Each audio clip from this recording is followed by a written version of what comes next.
How did we get our hedge funds? It started from your investor lift that we kind of invested in this software that helps. Yep, you can investorlift.com. Yep. Talk more about that. Yep. And it automatically gave us like the top buyers in our market. Mm-hmm.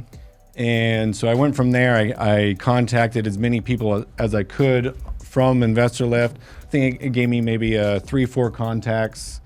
If I had a phone number, I'd call them, just introduce myself. Hey, we're a local wholesaler here. We get a lot of properties. What's your buyer criteria? What's your buy box? Mm-hmm.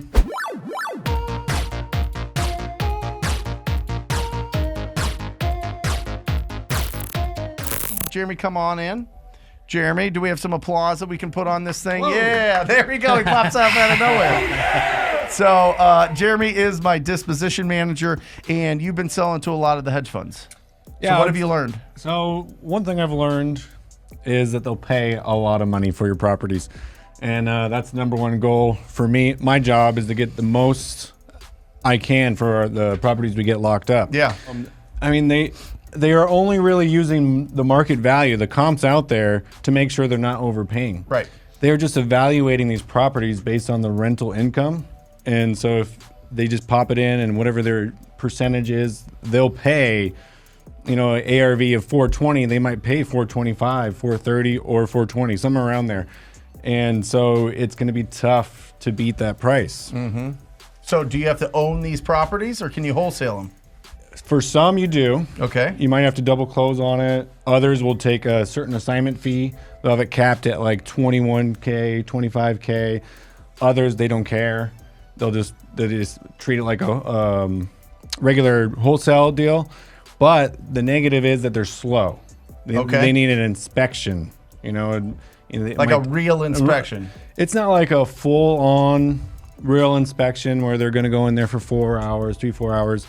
They more send their contractor in there who just kind of does an estimate, because they have caps also on how much repairs. On how much repairs. Right. So if you have a 2,500 square foot house, it might not need much, but it might not qualify because it came over their threshold of 40K repairs or whatever their threshold is. Yeah. So I mean, it's a rabbit hole of a lot of criteria. But that's when you're starting that relationship. You really got to talk to them and find it out. Put up that criteria, Matt, would you? And guys, this is, you can take a picture of this, or you can, we'll get this up in ttpinsider.com. But this is typically what they're looking at, right? Yeah, I'd say this is 90% plus of what things that they have that they can't buy or will buy. And there's always a small percentage that will buy with pools. Or if the solar panels, you could take them off the roof and it's already pre-bought, they'll accept it. But that's general rule is anytime you're going to, as an investor, you're going to deduct for the ARV, like, okay, it's on a major road, double yellow line, it's backing commercial. Anytime you're thinking like that, they won't buy it. Yep, got it. How is this affecting what properties we go after with lead generation and with Ryan and Chad closing these deals? For one, it makes any lead a lead. Like, okay, let me evaluate this. This is the important part. That's the only reason we're doing the show, for real. Because hedge fund, they're great buyers. They're not the best buyers. They're not the fastest buyers. They're not the I need this deal right now, chomping at the bit type of thing. Yep. They need a little bit more time to make sure that they can close on this deal. But once you get past that, you obviously make higher profits on this. But the deals that you didn't think were deals because they didn't make sense number-wise make sense to the hedge funds. So remember, when we're looking at these, what are our cash buyers looking for? Unless you're closing on these deals and flipping them yourselves, if you're going out there and you're just wholesaling to just be the source of these opportunities for other people, then this is phenomenal because it opens it wide open. Remember when everybody puts in 30, 40, 50% equity in your lists to pull the lists to go after those properties? You don't have to do that, right? You can go 10, 15, 20% equity in those deals. It makes the pool of opportunities bigger, right? Yep. And maybe a seller isn't distressed or motivated, but just wants to sell it. And they know it's dated. Yep. They know it needs some love. It just needs a little update. You might be able to work them down enough to make it a deal on a hedge fund. So definitely helps us, just any lead could be a lead. Right. And, I have made a list, like kind of how you pulled. Yeah. And, you just kind of messing with it, see what we can find. 1980 or newer, length of ownership, absentee owner kind of list, and see what we can get out of it. How did we get our hedge funds? It started from your investor lift that we kind of invested in this software that helps. Yep, you can investorlift.com. Yep. Talk more about that. Yep. And it automatically gave us like the top buyers in our market. Mm-hmm. And so I went from there. I contacted as many people as I could from Investor Lift. I think it gave me maybe 3-4 contacts. If I had a phone number, I'd call them, just introduce myself. Hey, we're a local wholesaler here. We get a lot of properties. What's your buyer criteria? What's your buy box? Mm-hmm. And then they would just go over it.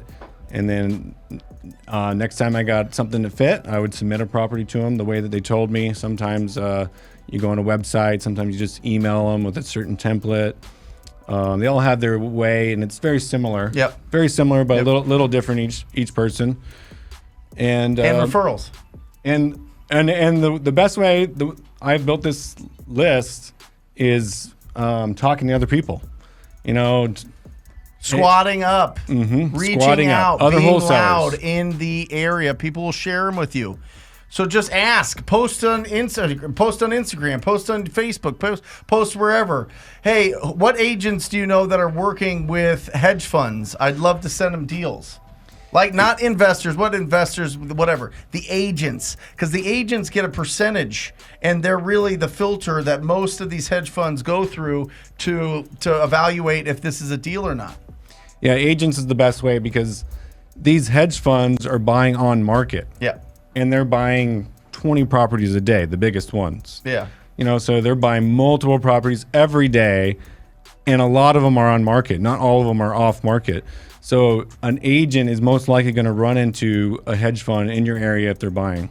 Awesome. What other advice? I would say, don't make this your end-all be-all. Yeah. They have a very narrow buy box, and it's shrinking. From the time that I first made started talking to them maybe 4 months ago, to now, their buy box is shrinking. Their max buy price is going lower. I think they're getting, as that fund starts to run out of money, I think they're getting a little more strict. Mm-hmm. So eventually, if you put all of your marbles in this basket, it's going to run out. Yep. And you should stick to the normal game plan. And if you happen to get a property that fits their criteria, then submit it to them. I love putting marbles in baskets. Yeah, I love marble races. Yeah, me too. Yeah, that's it. Rafael Cortez here, guys. As always, here we are. Rafael, what's your experience with hedge funds? Go for it. Hedge funds. We actually just started tapping into the hedge funds.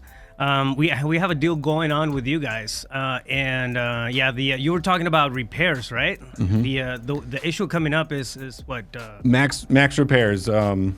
Foundation issues we have on that one deal that we're working out in Cali. So not making it your end all be all, but making it a really good banana for the basket. Yeah, it's a marble for the basket. Great tool for the tool belt.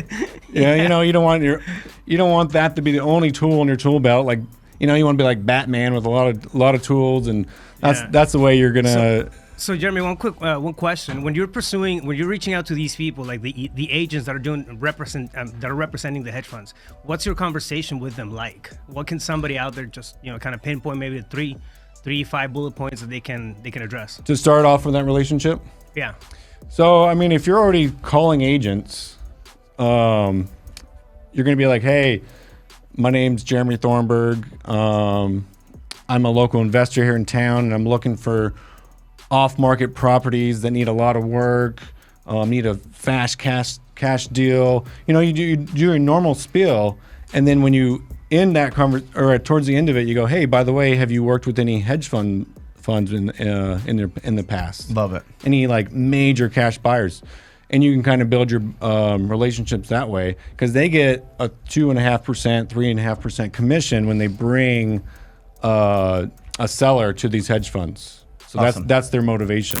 If you like that video, hit that subscribe button. We come out with new videos every single day. And if you want your questions answered, like you and I, one-on-one, make sure that you join us for the live show every single Wednesday. I will see you there.